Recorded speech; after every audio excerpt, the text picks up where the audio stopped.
On the 14th of June 2017, a fire broke out in a predominantly social housing residential tower block in West London.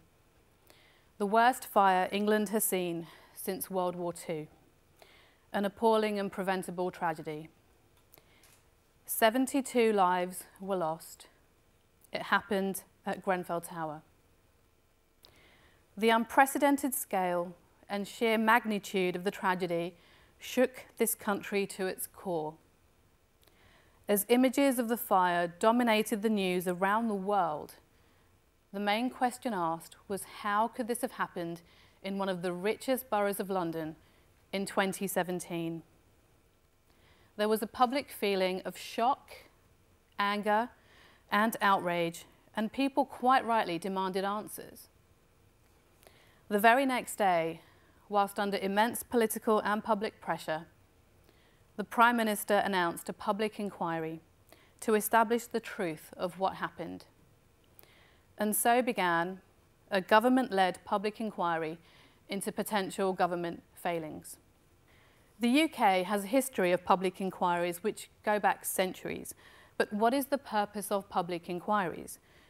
The words themselves give the impression of importance, of seriousness, of the fact that someone is taking action and something is being done.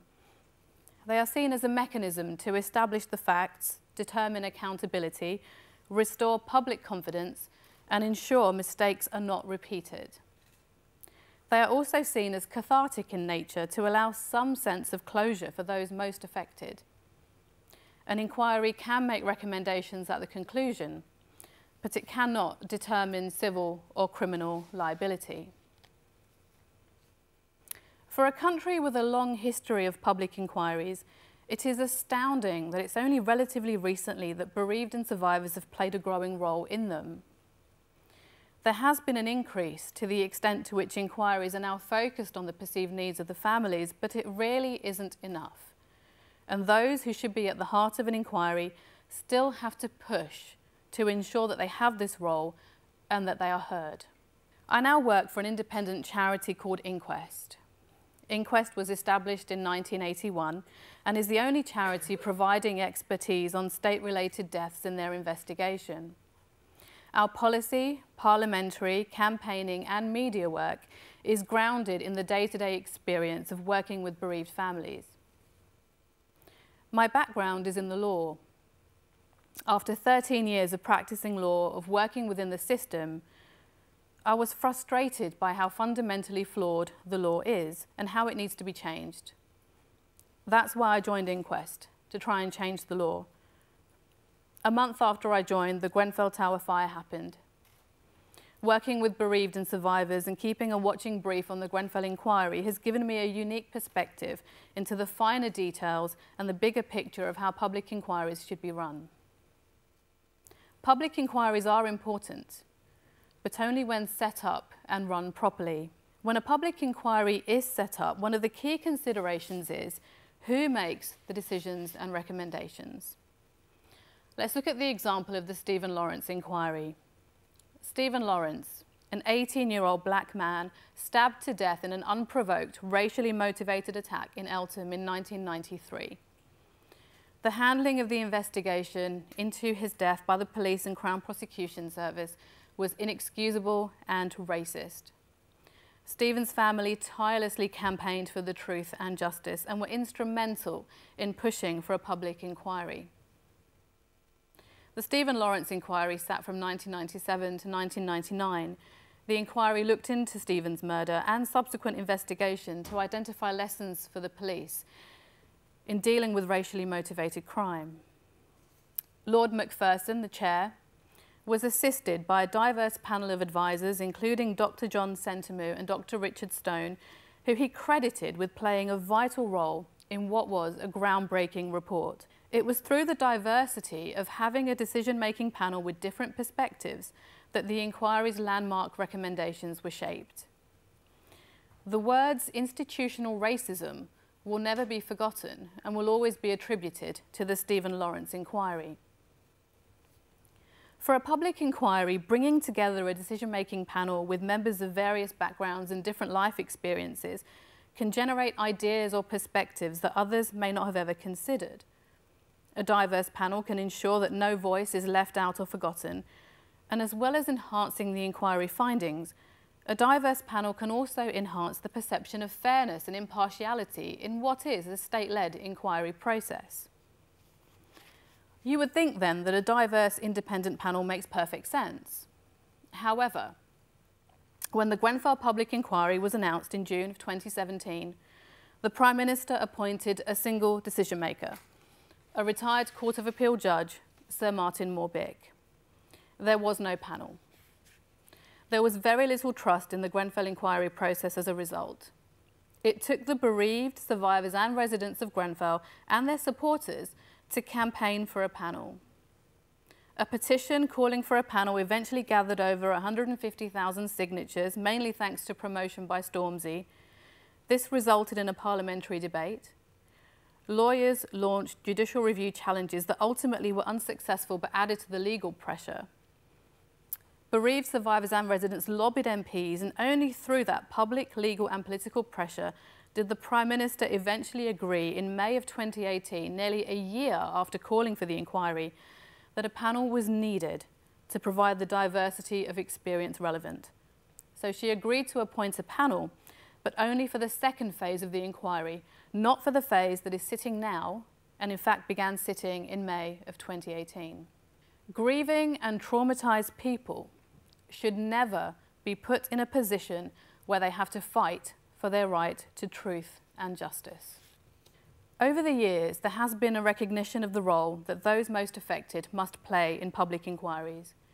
People that were once marginalised and ignored have campaigned tirelessly to have their voices heard, but for some, it has been a long road to justice. Survivors and bereaved have often felt powerless against powerful public bodies, their voices silenced by the state and other corporate organisations. During the 1970s and early 80s, around 5,000 people with haemophilia and other bleeding disorders were believed to have been infected with HIV and hepatitis viruses. These people were treated with infected blood products. Over half of them have since died. It appears that the risks were known, but never communicated to those affected. The blood contamination scandal has been called the worst ever NHS treatment disaster. How could this have happened, and why was it covered up for so long? After decades of campaigning and pushing for the truth and justice, a public inquiry into the contaminated blood scandal was announced by the government in July of 2017. It was an announcement that many thought they would never hear, and sadly one that too many are not alive to hear. For an inquiry to deliver truth and justice, it must always have the full confidence of those most affected. Without the meaningful participation of those at the very heart, an inquiry would struggle to have any legitimacy. In 1989, 96 people lost their lives at a football match in Hillsborough. I cannot go into detail about the families and survivors' lengthy fight for justice due to ongoing criminal prosecutions. But what I can say is that the bereaved families and their lawyers pushed for the recent Hillsborough inquests to begin with pen portrait hearings, also known as commemorations or tributes. Families read statements about their loved ones and showed their photos. Families were finally able to refer to their loved ones by their names and not just a number. This humanized the process. It put families at the heart of proceedings and allowed those who we had lost to be able to have a voice. For the Grenfell Public Inquiry to try and gain the trust and confidence of those most affected, it was essential that the inquiry begin in this same way, to allow the bereaved to speak about those they had loved and lost in the fire. But again, this was something that had to be fought for. Grenfell is an immensely powerful human story. 72 people died, but they were not just a number, not just a group of people.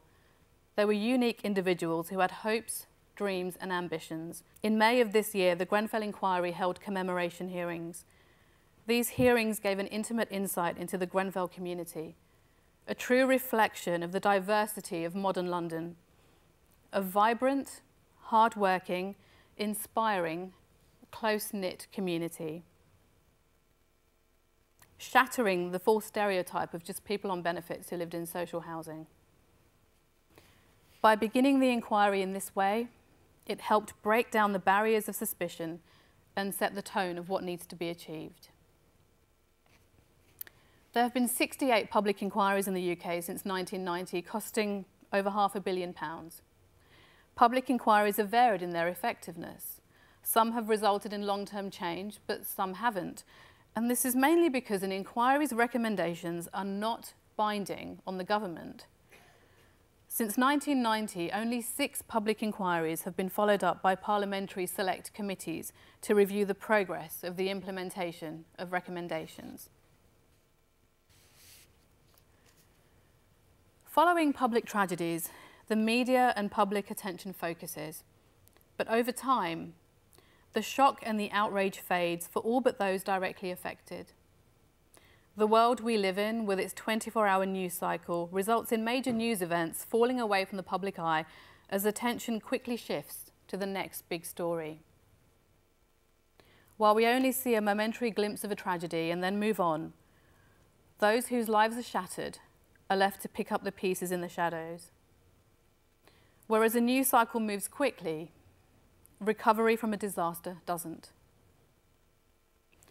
To get to the truth of what happened at Grenfell Tower is of huge public importance. People should be safe in their homes. The Grenfell Public Inquiry is currently the only mechanism that bereaved and survivors have to get to the truth. Quite frankly, the Grenfell Inquiry has got to get this right by listening to those most affected. The residents of Grenfell Tower were ignored before the fire. They tried desperately to get their voices heard when they feared the refurbishments to their tower were dangerous. Well, they were right. That building that was once safe became a death trap, and 72 lives were lost.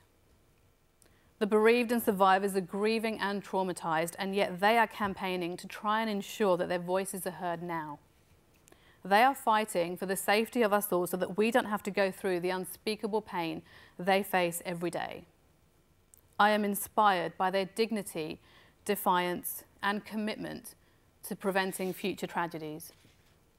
The stories of the bereaved and survivors are not mine to tell, but I have been honoured and privileged to be able to hear them. I ask you to listen to the Grenfell families. Their voices need to be heard. I'd like to leave you with a final thought. A collective voice is power, the power to drive real and lasting change.